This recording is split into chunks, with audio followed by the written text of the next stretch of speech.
आपकी अदालत में उत्तर प्रदेशના મુખ્યમંત્રી યોગી આદિત્યનાથ પર આરોપ છે કે તેઓ હિન્દુત્વના નામ પર રાજનીતિ કરે છે। યોગીજી, આજકાલ ચૂંટણીનું કેમ્પેન થઈ રહ્યું છે, તમે રામ મંદિરની વાત કરો છો, પણ અખિલેશજીના કાકા છે પ્રોફેસર સાહેબ રામ ગોપાલ યાદવ, એ કહે છે ભારતમાં મંદિરની શું જરૂર છે? જો જરૂર હતી એટલા માટે બની પણ ગયું।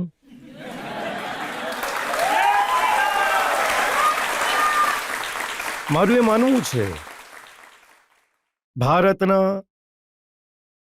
ઇતિહાસની સૌથી મહત્વપૂર્ણ અને અભૂતપૂર્વ દરેક ભારતવાસીને અભિભૂત અને આનંદિત કરવાવાળી ઘટના છે અયોધ્યામાં શ્રીરામ જન્મભૂમિ પર મર્યાદા પુરુષોત્તમ પ્રભુ શ્રીરામના ભવ્ય મંદિરનું નિર્માણ। તમે જોઈ રહ્યા છો કે અયોધ્યાની અંદર લાખોની સંખ્યામાં શ્રદ્ધાળુ દરરોજ આવે છે, આજે પણ આવે છે। આટલી ભીષણ ગરમી છે ત્યારે પણ લોકો આવી રહ્યા છે। આજના અયોધ્યાને અને આજથી 10 વર્ષ પહેલાના અયોધ્યાને જોઈને કોઈ આવે છે તો ઓળખી નથી શકતા કે સાચા એ જ અયોધ્યા છે। હું જોઈ રહ્યો હતો આખા દેશમાંથી જે પણ આપણા શ્રદ્ધાળુઓ આવી રહ્યા હતા, કોઈ જમીનને ચુંબન કરી રહ્યું છે, કોઈ પિલરને ચુંબન કરી રહ્યું છે, એમની આંખોમાં આંસુ હતા। તમે અમુક લોકોને પૂછ્યું કે તમે આટલા ભાવુક કેમ થઈ જાઓ છો? એમણે કહ્યું, સાહેબ, જે કાર્યને જોવા માટે અમારી કેટલીય પેઢીઓ તરસી ગઈ, 500 વર્ષની આ લાંબી રાહને મોદીજી સમાપ્ત કરી દીધો। અયોધ્યામાં જે કાર્ય અયોધ્યા માટે અને દુનિયા માટે અશક્ય હતું એને મોદીજીએ સંભવ બનાવી દીધું। અને આ અમારે માટે નહીં પણ આ લોકની સાથે સાથે પરલોકને પણ જવાબ આપવાની એક તક આપણી પાસે આવી ચૂકી છે કે હા, અમે અયોધ્યામાં રામ મંદિરના નિર્માણ શિલાન્યાસને પણ જોયું, રામ મંદિરના નિર્માણને પણ જોયું અને રામલલાને પણ 500 વર્ષ પછી હોળી અને જન્મોત્સવ ઉજવવાની તક પણ પોતાની જન્મભૂમિ પર પ્રાપ્ત થઈ છે। અહીંયા મોદીજીને કારણે સંભવ થઈ શક્યું છે। પ્રોફેસર સાહેબ કહે છે કે બેકારનું મંદિર બની રહ્યું છે। સમાજવાદી પાર્ટી વિશે દરેક વ્યક્તિ જાણે જ છે। આ એ જ પાર્ટી છે જેમના સમયમાં અયોધ્યામાં રામ જન્મભૂમિ પર આતંકી હુમલો થયો હતો, કાશીમાં સંકટમોચન મંદિર પર હુમલો થયો હતો, જેમના સમયમાં લખનઉ, અયોધ્યા અને વારાણસીની કચેરીઓ પર હુમલા થયા હતા। અને અખિલેશ યાદવ જ્યારે મુખ્યમંત્રી બન્યા, એમણે સૌથી પહેલું કામ શું કર્યું હતું? આતંકવાદીઓ પર દાખલ કેસોને પાછા ખેંચવાનો અનુચિત પ્રયત્ન કર્યો હતો। એ તો બહુ હું આભાર માનીશ ન્યાયપાલિકાનો કે ન્યાયપાલિકાએ ધ્રુદાંત આતંકવાદીઓને બહાર નીકળવાથી રોક્યા, નહીં તો શું દ્રશ્ય હોત? જે લોકો રામ ભક્તોના પર ગોળી ચલાવે છે, જે લોકો રામને કાલ્પનિક માને છે, ઇતિહાસ સાક્ષી છે, જેણે પણ રામનો વિરોધ કર્યો એની દુર્ગતિ જરૂર થઈ છે। આમની દુર્ગતિ નક્કી છે, પોતાની દુર્ગતિ માટે જઈ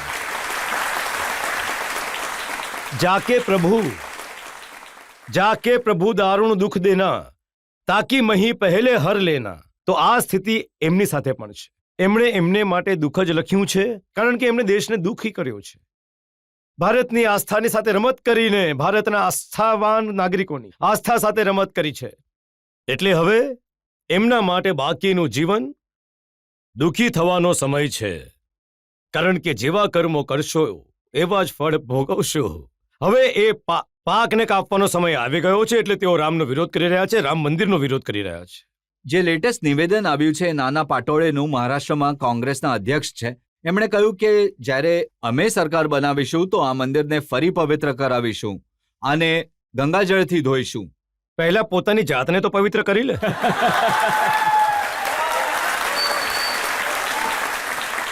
અને રાહુલ ગાંધી તો વારંવાર પોતાની દરેક પબ્લિક મિટિંગમાં એમ કહે છે કે આ જે પ્રાણ પ્રતિષ્ઠાનો કાર્યક્રમ છે એમાં એમણે અમિતાભ બચ્ચનને જોયા, ઐશ્વર્યા રાયને નાચતા જોઈ, પણ કોઈ ગરીબને, કોઈ મજૂરને ના જોયો। એમને શરમ આવી જોઈએ આ પ્રકારની ભાષાનો ઉપયોગ કરતા, કે કોઈ ગરીબ નહીં હતા, શ્રમિક કોણ હતા? જે મંદિરનું નિર્માણ કરી રહ્યા છે એમનું મહિમા મંડન પ્રધાનમંત્રી પોતાના હાથે કરી રહ્યા છે। જે ખુરશીમાં બેઠેલા હતા પ્રધાનમંત્રીજી એમની પાસે જઈને પુષ્પની વર્ષા કરીને એમનું સન્માન કરી રહ્યા હતા। પ્રયાગરાજમાં સફાઈ કર્મીઓના પગ પ્રધાનમંત્રીજીએ પોતાના હાથેથી ધોયા। આ પહેલી વાર થયું. આખરે કોંગ્રેસમાં રાહુલ ગાંધીના પરનાના પ્રધાનમંત્રી હતા, એમની દાદી પ્રધાનમંત્રી હતા, એમના પિતાજી પ્રધાનમંત્રી હતા, અને 2004 થી 2014 સુધી એમની માતાજી સુપર પીએમના રૂપમાં કાર્ય કરી રહી હતી. આખરે આ દરમિયાન ક્યારે એમને કોઈ ગરીબના ઘરમાં જવાની વાત તો દૂર, કોઈ ગરીબ સંબંધિત કોઈ પણ યોજના એમણે બનાવી હોય જેનાથી એમના જીવનમાં વ્યાપક પરિવર્તન કર્યું હોય, નથી કર્યું. રાહુલ એન્ડ કંપની, આ લોકો મંદિર શું જશે? એ તો જોયું ને 2000 ગુજરાતની ચૂંટણી દરમિયાન એમને એ સુધા પણ જાણકારી નહોતી કે મંદિરમાં જઈને કેવી રીતે બેસવાનું છે. એવું લાગતું હતું કે જાણે કોઈ નમાઝ પડવા માટે ગયું હોય. એ તો પૂજારીએ સમજાવ્યું કે ભાઈ મંદિર છે, મસ્જિદ નથી, પલાઠી વાળીને બેસો, પૂજા કરવી છે તો પલાઠી વાળીને બેસાય છે. આ જે છે કોઈ નમાઝ પડવાની એ મુદ્રા નથી અહીંયા બનાવવાની. હવે જેમને એ પણ સંસ્કાર ના હોય એ રામ મંદિર વિશે શું ચર્ચા કરે છે? જેમનો ખાનદાની ઇતિહાસ છે રામ મંદિરના વિરોધનો, એ ભારતની આસ્થાને શું જાણી શકશે? અને આસ્થા એવું થોડું છે પહેલી વાર થયું એ હોય. ફરિયાદ આ કરે તો છે કે રાષ્ટ્રપતિ દ્રૌપદી મુર્મુને પ્રાણ પ્રતિષ્ઠાના કાર્યક્રમમાં એટલે નહીં આમંત્રિત કરાયા કેમ કે એક આદિવાસી છે. પહેલી વાર દેશની અંદર એક આદિવાસી મહિલા દેશની રાષ્ટ્રપતિ બની છે. એ કોના કારણે? પ્રધાનમંત્રી મોદીજીના ઇનિશિયેટિવના લેવાના કારણે, કે સમાજના અંતિમ તબક્કામાં બેઠેલા અંત્યોદયથી અમૃતોદય માટેની યાત્રા છે અમારી. અંતિમ તબક્કામાં બેઠેલા વ્યક્તિને પણ સત્તામાં સિંહાસન પર બેસાડવાની સ્થિતિ છે. હું પૂછવા ઈચ્છું છું, રાહુલ ગાંધીને પૂછવા ઈચ્છું છું, ભાઈ હું સ્વયંની વાત કરું છું, મેં તો એક સામાન્ય પરિવારમાં જન્મ લીધો હતો. મેં ક્યારે મુખ્યમંત્રી બનવાનું વિચાર્યું જ ન હતું, ક્યારે ન વિચાર્યું હતું, ક્યારે અમારા મનમાં ન હતું. આજે મુખ્યમંત્રીના રૂપમાં હું જનતા જનાર્દનની સેવા કરું છું.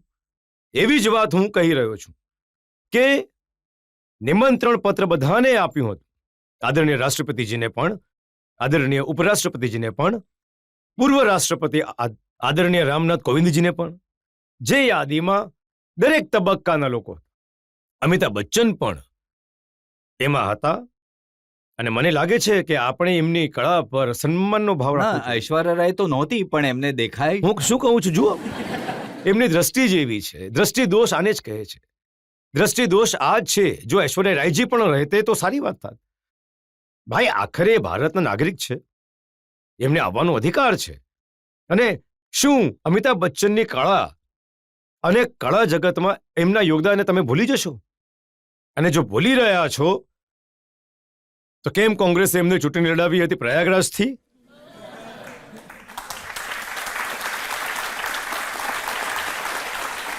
યોગીજી, ઘણા બધા લોકો રામ મંદિરની ચર્ચા કરી રહ્યા છે. હવે ખડગેજીએ એક દિવસ કહ્યું પોતાના કેન્ડિડેટને, તમે શિવ છો, તમારે રામથી લડવાનું છે, તમે હરાવી શકશો રામને. જુઓ, ભારતની પરંપરામાં, સનાતન ધર્મની પરંપરામાં રામ અને શિવ એકબીજાના પૂરક છે. ભગવાન રામે રામચરિત માનસમાં પોતે જ આ વાતને કહી છે કે શિવદ્રોહી જો મારી નજીક આવવાનો પ્રયાસ કરે છે તો એ સપનામાં પણ મારી કૃપા પ્રાપ્ત નહીં કરી શકે. અને જ્યારે લંકામાં સેતુબંધનું નિર્માણ કરવાનું હતું તો પ્રભુ રામે પહેલા રામેશ્વરમાં ભગવાન શિવની જ ઉપાસના કરી હતી. જ્યારે નામકરણની વાત આવી, ભગવાન રામે એ જ્યોતિર્લિંગનું નામ રામેશ્વરમ રાખ્યું, કારણ કે રામના ઈશ્વર. પણ શિવને પૂછવામાં આવ્યું તો ભગવાન શિવે કહ્યું કે નહીં, જેના ઈશ્વર રામ છે એ જ રામેશ્વર છે. જુઓ, બંને એકબીજાને સન્માન આપી રહ્યા છે. આ ભારતની પરંપરા છે. કોંગ્રેસે ભાગલાની રાજનીતિ હંમેશા કરી છે. પહેલા દેશના ભાગલા કર્યા, ત્યારબાદ ક્ષેત્ર અને ભાષાના આધાર પર દેશના ભાગલા પાડવાનો અનુચિત પ્રયત્ન કર્યો. હવે વિચારો, 1947માં દેશનું વિભાજન એમણે કરાવ્યું. એ સમયે બાબા સાહેબ આંબેડકર રહ્યા હોય કે ઘણા બધા એવા મહાપુરુષ હતા જેમણે કહ્યું કે ભાઈ જો દેશના ભાગલા નથી થવા જોઈએ અને કરવું હોય તો પોપ્યુલેશન જ બદલી નાખો. હવે જેની ભારતમાં આસ્થા નથી એ ભારતમાં કેમ રહેશે? એ જાય ને પોતાનો રસ્તો પકડીને ત્યાંનો, જ્યાં એમને જવું હોય. કેમ ભારતનો બોજો બનશે? ક્ષેત્રફળ આપ્યું, વધારે આપવામાં આવ્યું. વસ્તી ઓછી હતી. વધારે ક્ષેત્રફળ મળવાથી અને ભારતની ઘણી ઊંચી ઉપજાઉ ભૂમિ ત્યાં હોવા છતાં આજે પાકિસ્તાનની અંદર શું સ્થિતિ છે? અને હું એ જ કહેવા ઈચ્છીશ, જે પાકિસ્તાનનો રાગ ગાય છે એ જાય ને કંગાળ પાસે, એ પણ ભીખ માંગવામાં જાય, ભળી જાય. જો એક તરફ ભારત છે, 80 કરોડ લોકોને પ્રધાનમંત્રી મોદીજીના નેતૃત્વમાં ફ્રીમાં કરિયાણાની સુવિધાનો લાભ આપે છે, અને બીજી તરફ 23 થી 24 કરોડનું પાકિસ્તાન ભીખ મંગાની જેમ દુનિયાની અંદર વાડકો લઈને ફરી રહ્યા છે. કોઈ ભીખ પણ નથી આપી રહ્યું. 1 કિલો લોટ આમ ગલી મોહલ્લામાં આપણે જોઈએ ને, ખેંચતાણ કરતા ક્યારેક થાય છે. રોટલીનો ટુકડો ફેંકો તો ત્યાં અમુક જીવો અંદરો અંદર ખેંચતાણ કરતા હોય છે. આ દ્રશ્ય પાકિસ્તાનમાં માણસોમાં દેખાતું હશે તમને. આ હાલત પાકિસ્તાનની આમણે કરી છે. જો એ હિન્દુસ્તાનનો પાર્ટ હોત તો એવું ખુશહાલ હોત જેવું ભારત ખુશહાલ છે. પાકિસ્તાનની જેટલી વસ્તી છે એના કરતા વધારે ગરીબોને મોદીજીએ 10 વર્ષમાં ગરીબી રેખાની ઉપર ઉંચકીને એક સ્વસ્થ જીવન જીવવાની, ખુશહાલ જીવન જીવવાનો એક રસ્તો એમના માટે ખોલી કાઢ્યો છે. શરમ આવી જોઈએ એ લોકોને જે પાકિસ્તાનની વકીલાત કરે છે. પણ પાકિસ્તાનના જે ફોરેન મિનિસ્ટર છે ફવાદ ચૌધરી, એમણે કહ્યું રાહુલ ઓન ફાયર, રાહુલને વોટ આપવો જોઈએ. તો રાહુલ ગાંધીની તો તરફેણ ત્યાંથી જ થવાની છે. હિન્દુસ્તાનથી થોડું કોઈ કરશે? રાહુલ ગાંધીથી શું આશા રાખી શકે? આ બધું હોવા છતાં રામ મંદિરનો આ લોકો વિરોધ કરે, ભારતના સંસાધનોનો ગરીબને, ગામને, ખેડૂતને, નવયુવાનને, મહિલાને, દલિતને, અનુસૂચિત જાતિને, પછાત જાતિના લોકોને, અન્ય ગરીબોને મળવાવાળી સુવિધા આ મુસલમાનોમાં લૂંટાવે, અને ત્યારે પણ એ ભારતથી સમર્થન મેળવવાની અપેક્ષા રાખતા હોય, ફવાદ ચૌધરી જેવા લોકો જેમને સમર્થન કરશે, કોઈ સભ્ય સોસાયટીના ભારતની અને ભારતનો કોઈ રાષ્ટ્રભક્ત એમને સમર્થન નહીં કરી શકે. હમણાં જ સમર્થન કરવાવાળા આવ્યા મણિશંકર.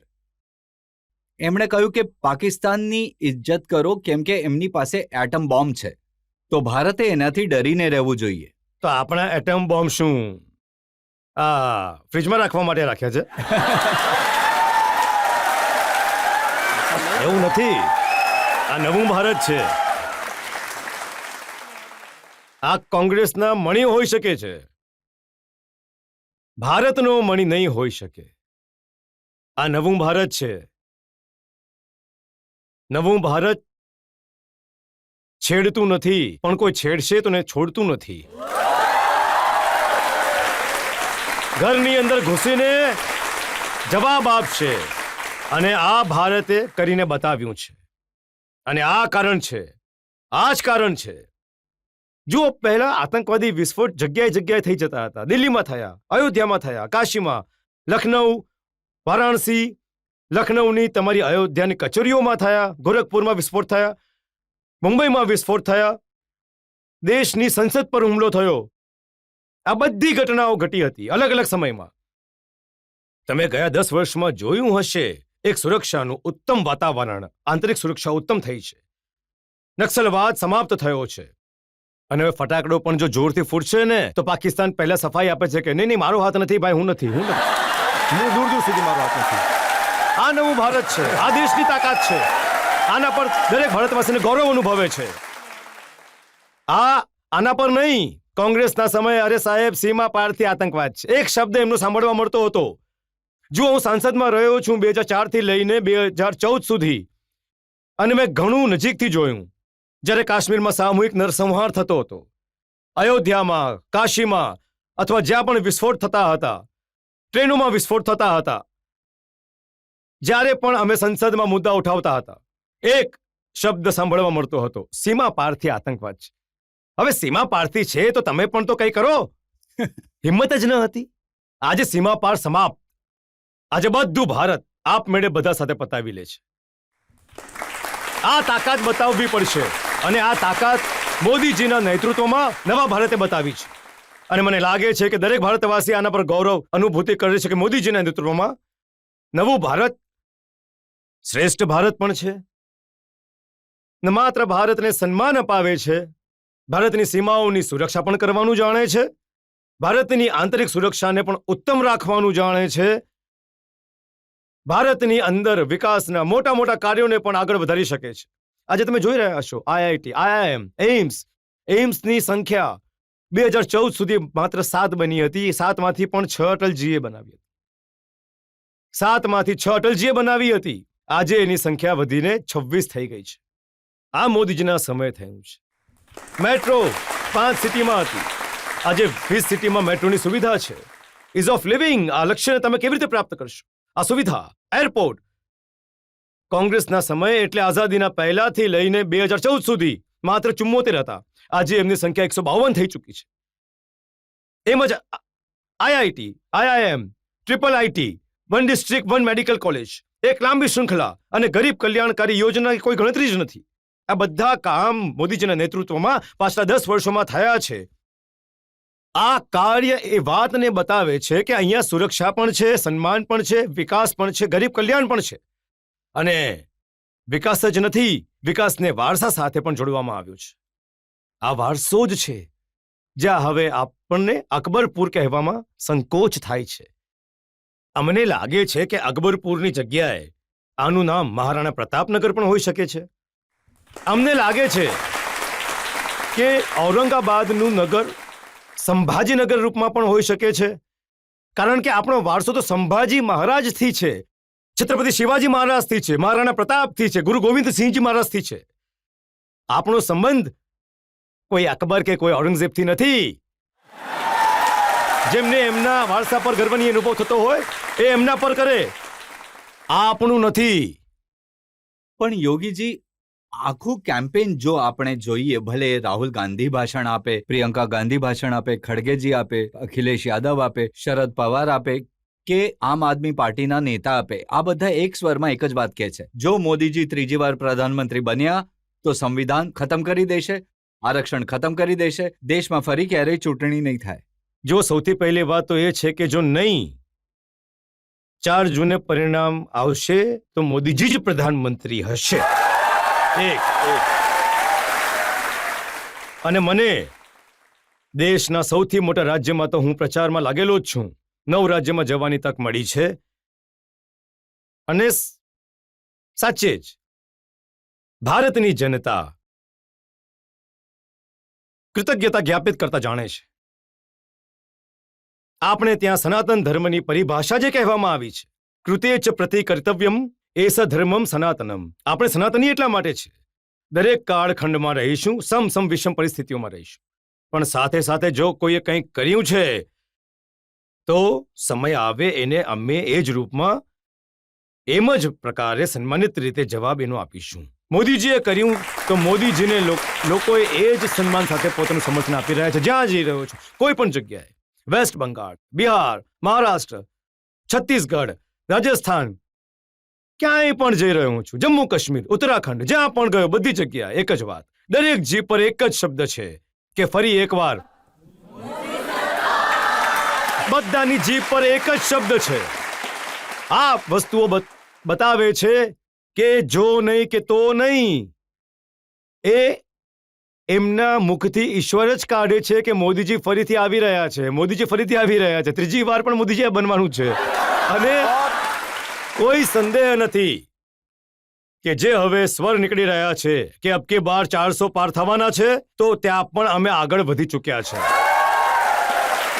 પણ આ સત્ય પણ એ જ છે. તો એ કહી રહ્યા છે કે 400 પાર એટલે કેમ કે સંવિધાનને બદલી નાખશે. જો આ મોદીજીએ 10 વર્ષ સુધી મોદીજી કુલ મેજોરિટીને સાથે, એટલે કે એકલી ભારતીય જનતા પાર્ટી સાથે આટલું સમર્થન હતું કે સરકાર ચલાવી શકતી હતી. એનડીએને સાથે લઈને મોદીજીએ 10 વર્ષ સુધી સરકાર ચલાવી. આ 10 વર્ષમાં ક્યારે સંવિધાન સાથે કોઈ રમત થઈ? મોદીજીએ જ્યારે નવી સંસદ બની તો બાબા સાહેબ ભીમરાવ આંબેડકર દ્વારા બનાવેલી મૂળ પ્રતિને પોતાના માથે ચઢાવીને, કોઈ પવિત્ર ધાર્મિક ગ્રંથની જેમ દસ્તાવેજને એ જ રીતે માથે ચઢાવીને સન્માનજનક સ્થાન પર દેશની સંસદમાં સ્થાપિત કર્યું. પહેલી વાર થયું છે કે જ્યારે ભારતના કોઈ પ્રધાનમંત્રી ભારતની સંસદની પ્રતિ એટલે કે સંવિધાન પ્રતિ આટલા સન્માનનો ભાવ વ્યક્ત કરી રહ્યા હોય. બીજું, બાબા સાહેબ ભીમરાવ આંબેડકરના પંચતીર્થ પણ મોદીજીએ બનાવ્યા. કોંગ્રેસ તો બાબા સાહેબ ભીમરાવ આંબેડકરનું હંમેશા અપમાન કર્યું. એમણે ચૂંટણી હરાવી હતી, હંમેશા એમનું અપમાન કર્યું. અને બાબા સાહેબ ભીમરાવ આંબેડકર દ્વારા બનાવવામાં આવેલા સંવિધાનમાં એમની અનિચ્છા હોવા છતાં ધારા 317 એમણે જોડી હતી. ફ્રીડમ ટુ સ્પીચ નું પહેલું અમેન્ડમેન્ટ કોંગ્રેસ લઈને આવી હતી. 42માં સંવિધાન સંશોધનના માધ્યમથી કોંગ્રેસે ઇન્દિરા ગાંધીજીએ પોતાના સમયમાં દેશના સંવિધાનમાં એટલું વ્યાપક સંશોધન કર્યું કે 42માં સંશોધન મિની સંવિધાન કહેવા લાગ્યું. અને આમણે પહેલા જસ્ટિસ રંગનાથની અધ્યક્ષતામાં એક કમિટી ગઠિત કરી હતી, જેમણે વાતનું સૂચન કર્યું હતું કે ઓબીસીને મળતા 27% આરક્ષણમાંથી 6% આરક્ષણ મુસ્લિમ સમાજને આપી દેવું જોઈએ. ભારતીય જનતા પાર્ટી એનડીએ વિરોધ કર્યો હતો. પછી કોંગ્રેસે સચ્ચર કમિટીની રિપોર્ટ પ્રસ્તુત કરી. સચ્ચર કમિટીની જસ્ટિસ રાજેન્દ્ર સચ્ચરની અધ્યક્ષતામાં જે કમિશન બનાવવામાં આવ્યું હતું, એ કમિશને પણ સૂચન આપ્યું હતું, જ્યારે એમને લાગ્યું કે ભારતીય જનતા પાર્ટી અને એનડીએ આ વાતનો વિરોધ કરી રહ્યા છે કે બાબા સાહેબ ભીમરાવ આંબેડકરે ઘણું સ્પષ્ટ કહ્યું હતું કે ધાર્મિક આધાર પર આરક્ષણ નહીં થઈ શકે, એમણે બીજો રસ્તો અપનાવ્યો. જસ્ટિસ સચ્ચર કમિટીના આધાર પર મુસ્લિમ સમુદાયથી જોડાયેલી અમુક જાતિઓને જ અનુસૂચિત જાતિમાં સામેલ કરો, જેનાથી અનુસૂચિત જાતિ અને જનજાતિના આરક્ષણ પર સેંધ લગાડવામાં આવે. ત્યારે પણ ભારતીય જનતા પાર્ટીએ વિરોધ કર્યો હતો. આજે કોંગ્રેસ એ જ ષડયંત્રનો ભાગ બનવા ઈચ્છી રહી છે કે આ જાતીય જનગણના, પહેલા જાતીય જનગણના કરશે, પછી જાતિઓને અંદરો અંદર લડાવશે, પછી અંદરો અંદર લડાવીને એમને કહેશે કે જુઓ અંદરો અંદર તમારી વચ્ચે ઘણા મતભેદ છે, ત્યાં સુધી મુસ્લિમ સમાજને તમારા આરક્ષણમાંથી અમુક ભાગ અમે આપી દઈએ છીએ. પણ ભારતીય જનતા પાર્ટી આને ક્યારેય આ લૂંટ કરવાની છૂટ કોંગ્રેસ કે ઇન્ડિયા ગઠબંધનને નથી આપવાની. અને એમના મનસૂબાને બાબા સાહેબ ભીમરાવ આંબેડકરના દ્વારા બનાવવામાં આવેલા સંવિધાનમાં આમના દ્વારા જે ષડયંત્ર કરવામાં આવી રહ્યું છે, આ ષડયંત્રને ક્યારે પણ સફળ નહીં થવા દઈએ. હવે જનતામાંથી એક બે સવાલ લઈ શકીએ? તમે આખા દેશમાં ફરી રહ્યા છો. આ ચૂંટણીમાં તમને કોની લહેર લાગે છે, કોની હવા લાગે છે? જો મેં કહ્યું ને કે આખા દેશમાં એક જ અવાજ છે, આ જ અવાજ છે કે ફરી એકવાર મોદી સરકાર અને અબકી બાર 400 પાર. રાહુલ ગાંધી આજે જ કહી રહ્યા હતા કે લખીને લઈ લો, સૌથી મોટી હાર ઉત્તર પ્રદેશમાં થશે બીજેપીની. જુઓ, મને અફસોસ થાય છે કે ઉત્તર પ્રદેશમાં કોંગ્રેસની દુર્ગતિને જોઈને 403 વિધાનસભા સદસ્યોની અમારી સદન છે, કોંગ્રેસની પાસે માત્ર 2 સદસ્ય છે. જો યુપીમાં કોંગ્રેસને ઉચકવા માટે 4 લોકો પણ નથી, 2 લોકો સીમિત થઈ ગયા છે અને આવતા વખતે એ પણ ગાયબ થઈ જશે.